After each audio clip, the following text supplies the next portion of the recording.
নমস্কার। আজকের নতুন ভিডিওতে আপনাদের সবাইকে স্বাগত। আর কয়েকদিন পরেই দোলযাত্রা উৎসব, তাই আজ আমি আপনাদের রাধাকৃষ্ণের একটি গ্লাস পেন্টিং করে দেখাচ্ছি। আগেও রাধাকৃষ্ণের অনেক ছবি এঁকেছি, এবারে ভাবলাম যদি অন্যরকম একটা কিছু কাজ করা যায়, তাই ভাবলাম একটা গ্লাস পেন্টিং করি। কাচের উপরে আমি প্রথমে কালো অ্যাক্রিলিক রং দিয়ে আউটলাইনটা করে নিয়েছি।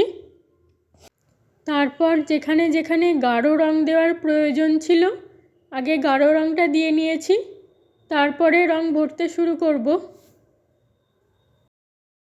কৃষ্ণের গায়ে রং দেওয়া হয়ে গেলে এবারে কাপড়ের রংটা করে নিচ্ছি। কাপড়েও প্রথমে যেখানে গাঢ় রং দেওয়ার প্রয়োজন ছিল আগে সেগুলো দিয়ে নিয়েছি, তারপরে রং ভরে নিচ্ছি।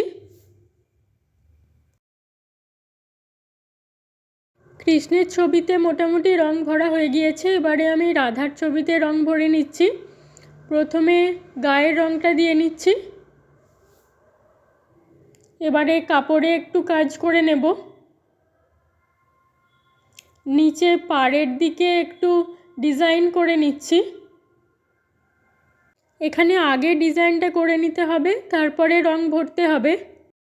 আগেও কয়েকটা গ্লাস পেন্টিং করেছি, কিন্তু সেগুলো গ্লাস পেন্টিং কালার দিয়ে, এটাতে প্রথম আমি কাঁচের উপরে অ্যাক্রিলিক রং দিয়ে কাজ করছি। এবারে পুরো কাপড়টাতে রং ভরে নিচ্ছি।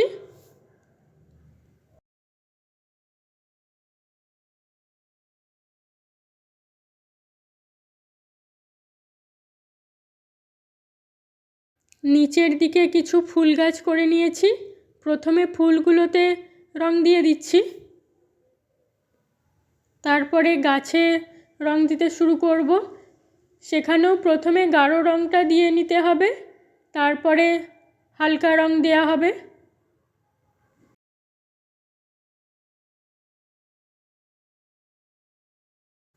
নিচের দিকে কয়েকটা পদ্ম ফুল করে নিয়েছি জলের উপরে।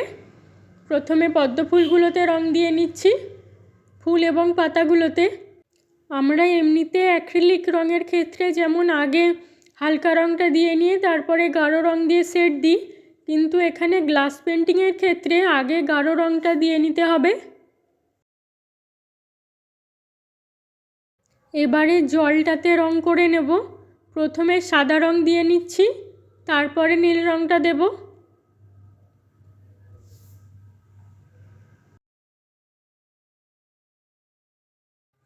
এবার আকাশে আমি কিছু টুকরো টুকরো মেঘ করে নিয়েছি, প্রথমে মেঘগুলোতে রং দিয়ে নিচ্ছি, তারপরে পুরো আকাশটাতে রং দেব।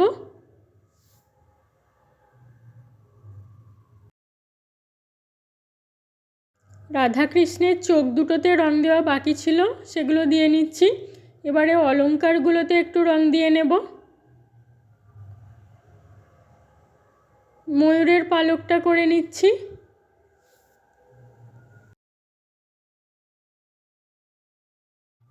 এবার পুরো আকাশটাতে রং দিয়ে নিতে হবে।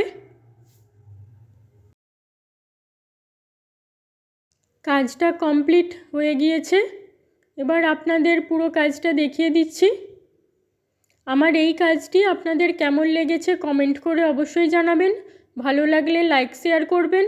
আর এই রকম নতুন নতুন ড্রয়িং দেখতে চাইলে আমার চ্যানেলটিকে অবশ্যই সাবস্ক্রাইব করে রাখতে হবে। ধন্যবাদ।